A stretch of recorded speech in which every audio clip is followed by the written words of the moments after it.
ሰላም ጤና ይስጥልን ውድ ቻናላችን ቤተሰቦች፣ ዛሬ በአዲስ እና ሰበር መረጃ ወደ እናንተ መተናል። ለዚህ ቻናል አዲስ ከሆናችሁ ቻናላችንን ሰብስክራይብ በማድረግ የደወል ምልክቷን በመጫን ቤተሰብ እንድትሆኑ ስል በታላቅ አክብሮት ጠይቃችኋለሁ። ዛሬ እጅግ ሰበርና አዲስ መረጃ ይዘን ወደ እናንተ መተናል። ለወዳጅ ዘመዶቻችሁ ቪዲዮን ሼር በማድረግ አጋርነታችሁን እንድታሳዩ ስል በታላቅ አክብሮት ጠይቃችኋለሁ። ዛሬ ወደ አስኩላችሁ አዲስ እና ሰበር መረጃ አልፋለሁ። እስከ ፍጻሜው አብራችሁኝ ቆዩ። ብዙዎቹ በውበቷ ተማርከዋል። ከህፃን እስከ አዋቂ ከሊቅ እስከ ደቂቅ በጣም ይወዳታል። ኢቢኤስ ቴሌቪዥን የሚከፈተው እሷን ለማየትና በእሷ ዘንድ ያሉ ሰዎችን ብቻ ሳይሆን ፕሮግራሙን የምታደምቋን ያችን ውብና ቆንጆ እንስት ለማየት እንደሆነ በብዙ ዘንድ ይታመናል። ዛሬ ደግሞ አዲስና ሰበር ነገር ይዛ ብቅ ብላለችም። ብዙዎቹ ይወዷታል። ኢቢኤስ ቴሌቪዥን ብዙዎቹን ሲያሰናብት ረጅም ዓመታቶችን የመቆየት እድልና ጊዜ አግኝታለች። ከሷ ጋር ኢቢኤስ ቴሌቪዥንን የተቀላቀሉ ሰዎች ብዙዎቹ ከስራ ተፈናቅለው ወደ ቤታቸው ተመልሰዋል። አንዳንዶቹ ወደ ሌላ የቴሌቪዥን ማሰራጫ ጣቢያዎች ሄደዋል። ታዲያ ረጅም ዓመታቶችን ኢቢኤስ ቤት እንድትቆይ ምን አስገድዷት ነው? ወይም እንዴት ሆና ነው ኢቢኤስም ሳያሰናብታት ምንም አይነት ነገር ሳይፈጠር ረጅም ጊዜ እዛ ቤት የቆየችው? የብዙ ሰዎች ጥያቄ ነው። ኢቢኤስ አንድ የሚያውቀው ሚስጥርና አንድ እውነት አለ። ሉላን የሚከተላት ብዙ ሰው እንዳለ ያውቃል። መልኳ ተክለ ሰውነቷንም ጨምሮ እያንዳንዱ የፕሮግራም አዘጋጃጀቷ ብዙዎችን ይማርካል። ብዙ ወጣቶች ይወዷታል፣ ይከተሏትም። ዩቲዩብ ሰርቹ በሷ ይጨናነቃል። ኢቢኤስ ቴሌቪዥን ተብሎ ሰርች ሲደረግ መምጣት እንኳን ባይችል ሉላ ብሎ ጽፎ ኢቢኤስን ማግኘት አይከብድም ተብሎ ይታመናል። ከዛ የተነሳ ነው ኢቢኤስ ቴሌቪዥን ብዙዎችን ሲያሰናብት ለሷ እድልና ጊዜ በመስጠት የቆየው። የብዙ ሰዎች ሐሳብ እንደዚህ ነው። ልጅቷ እጅግ መልከ መልካም፣ ጸባይ ሰናይ፣ ቆንጆ በብዙ ወጣቶችና ወንዶች ዘንድ የምትወደድ እንስት እንደሆነች ይታመናል። ታዲያ እያንዳንዱ ሰው እሷን ለማየት ቴሌቪዥኑን ከከፈተ በኋላ ትኩረት አድርጎ የሚመለከተው የቲቪውን ፕሮግራም ብቻ ሳይሆን የእሷን ተክለ ሰውነት፣ ቁመና፣ እያንዳንዱ መልኳን ለማየት ጓግቶ ይከተላታል ተብሎ ይታመናል። መቅደስ ደበሳይ ተሰናብታለች። ሌሎቹም ብዙዎቹ ተሰናብተዋል። እያንዳንዱ ሴት እንስቶቻችንን የሚያሰናብቱበት ምክንያቱ ባይታወቅም ነገር ግን እሷን የነካ አንድም እንኳን በሷ ላይ ደፍሮ ሊያወራ የሞከረ አንድ ሰው የለም እስካሁን ድረስ ሳታጠፋ ቆይታ ሳይሆን። ነገር ግን አንድ ኢቢኤስ የሚከተለው አንድ ስብዕናና መስፈርት አለው። ይህም ምንድነው? ልጅቷ እጅግ ከማማሯና ቆንጆ ከመሆኗ የተነሳ እድሜዋ በጨመረ ቁጥር ሌትና ቀን ስራዋ ላይ ትኩረት እንኳን አድርጋ ብትቀጥልም ውበቷ እንደነበረ ነው። ሰውነቷም አይቀንስም አይጨምርም። የተስተካከለ ተክለ ሰውነትና አለባበሷም እጅግ የተዋበና ቅንጡ የሆነው የኑሮ ዘይቤ እንደምትከተል በብዙዎቹ ዘንድ ግልጽ ነው። ያንን ደግሞ ኢቢኤስ በጣም ይወድላታል። ምክንያቱም እያንዳንዳችን ፈጣሪ ሲያድለን የራሳችን የሆነ መልክና ተፈጥሮ እንዳለ ይታመናል። ነገር ግን አሁን ላይ የሚከሰተው ነገር ምንድነው? ሉላን ያየ ሰው ኢቢኤስን እጅግ እንደሚወድና እንደሚከታተል ግልጽ ነው። ኢቢኤስን ከሉላ ውጪ ማሰብ እጅግ ፈታኝ እንደሆነ በብዙዎቹ ዘንድ ይታመናል። ዛሬ ደግሞ የኢቢኤስ መቆምና የመጽናቱ መሰረት ሉላ ናት ተብሎ እስከሚወራ ድረስ እዛው ቤት ሰነባብታለችም። ከኃላፊው ጀምሮ ጥቂት ጊዜያቶች በፊት አንድ የተናፈሰ ወሬ አለ። ይህም ወሬ ምንድነው? ኃላፊው ሉላን ይወዳታል፣ የፍቅር ጥያቄም ሊያቀርብላት ዘንድ አንድ ሁለት እያለ ነበር። ነገር ግን ከአገሬ አሜሪካ የተሰማ አንዳንድ ወሬና መረጃ የኢቢኤስ ኃላፊዎቹና ዋና መስራቾቹ ኢትዮጵያ ውስጥ እንደሌሉ በብዙዎቻችን ዘንድ እየታወቀ እንደሆነ ግልጽ ነው። ነገር ግን እንደዚህ የሚባል ነገር ተፈጠረም። ዋና መስሪያ ቤቱ ላይ ኃላፊ ሆኖ የተገኘ ሰው በሉላ ምክንያት ከስራ እንደተሰናበተ ግልጽ ነው። ስራና ስራ ብቻ እንጂ ሉላን ማንም እንዲነኳባት አይፈልግም ተብሎ ይታመናል።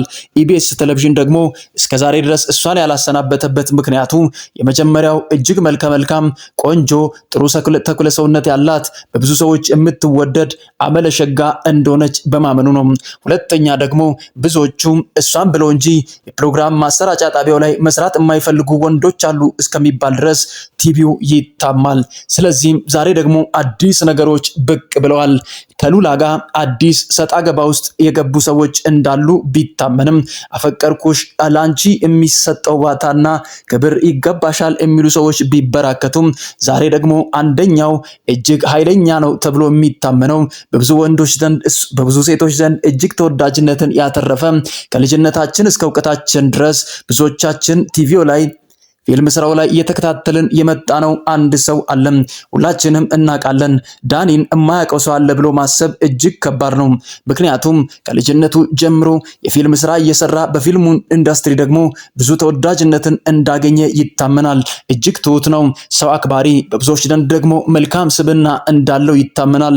ከሰው ጋር ሲጋጭ አንድም ቀን ታይቶ አይታወቅም።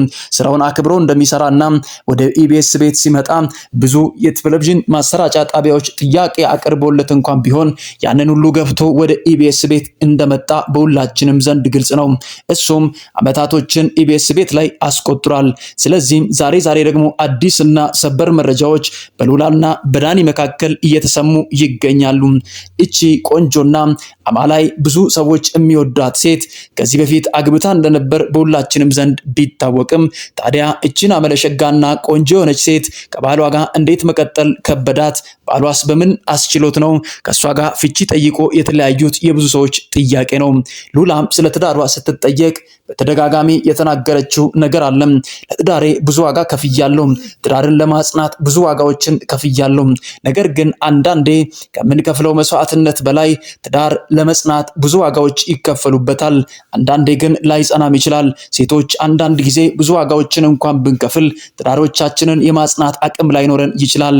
ስለዚህ ፈጣሪ ስላልፈቀደም ከባሌ ጋር መለያየት ሆኖ አሁን ላይ ልጆቼን ብቻዬን እያሳደግኩ እንደሆነ ኢትዮጵያ ሕዝብም ሁላችንም የምናውቀው ጉዳይ ነው። አመታቶችን ልጆቼን ብቻዬን አሳድጋለሁ። ነገር ግን ህይወት በዚህ መልኩ መፈታቱና መቋጨቱ ቢያሳዝነኝም ነገር ግን ረጅም አመታቶችን ስለኖርኩኝ አሁን ምንም ይፈጠራል ብዬ አላስብም ስትል ተደምጣ ነበር።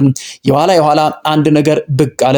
ዳኒን በፊልም ስራው ብታቆም ነገር ግን አብሯት ወደ ኢቢኤስ ቤት ለመስራት መግባቱ በሁላችንም ዘንድ ግልጽ ነው።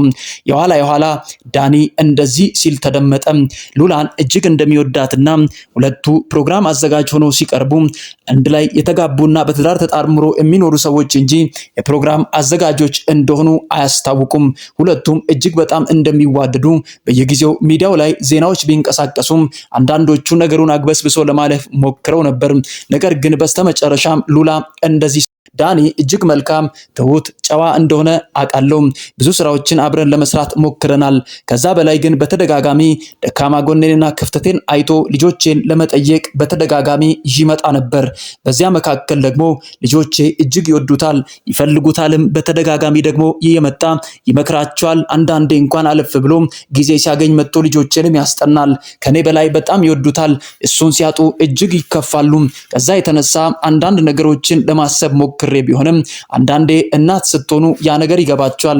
ልጆቻችሁ ደስታ የምትኖሩበት ሁኔታ ይፈጠራልም ስትል ተደመጠችም። ዳኒም በበኩሉ ሰሞኑን አንድ ፍንጭ ሰጥቶ ነበር። ሰሞኑን ልንበረከክ ነው፣ አንድ ልቤን ያሸነፈ ሰው አለ። የመጀመሪያ ትዳሬ እንግዲህ እንደፈረሰና ስዊድን ሀገር ከሷ ጋር ለመኖር ባለመስማማት እንደተመለስኩኝ ታውቃላችሁ። ነገር ግን አሁን ደግሞ ብቻዬን መኖር ስለከበደኝ ወደ ትዳር ዓለም መጠጋት አለብኝ ሲል ተደምጦ ነበር። በስተመጨረሻም ሉላና ዳኒ አሁን አብሮ መኖር እንደጀመሩና የኢትዮጵያ ሕዝብ ነገሮችን በድብቅ እየጨረሱ እንደሆነ ታውቋል። በስተመጨረሻም ዳኒና ሉላ አብሮ ለመኖር እንደወሰኑና በቅርብ ጊዜያቶች ጀምሮ ደግሞ ወደ ቤቷ በተደጋጋሚ እየመጣ ልጆቹን እያሳደገና እያጽናናት ከጎኗ አብሮ እንዳለ እየወጡ ያሉ መረጃዎች ያሳያሉ። ሁለቱም አሁን አብረው ልጆቻቸውን ማሳደግን ተያይዘዋል። ነገሩን ለኢትዮጵያ ሕዝብ ደግሞ በግልጽ ታገብኛለሽ ወይ ጥያቄ ተዘጋጅቶ ቪዲዮ ለመለቀቅ ኤዲቲንግ ላይ እንደሚገኝ ተነግሯል። እናንተ ሐሳብ አስተያየታችሁን ኮሜንት ላይ ጻፉ። አብሮ መኖራቸውን እንዴት ታያላችሁ? ኮሜንት ላይ አስፍሩልን። በቀጣይ አዲስ እና ሰበር መረጃ እስከምንገናኝ ድረስ ለዚህ ቻናል አዲስ ከሆናችሁ ቻናላችንን ሰብስክራይብ በማድረግ የደወል ምልክቷን በመጫን ቤተሰብ እንድትሆኑ ስል በታላቅ አክብሮት ጠይቃችኋለሁ። በቀጣይ ቪዲዮ እስከምንገናኝ ድረስ ቸር ቆዩ፣ ቸር ሰንብቱ እላለሁ።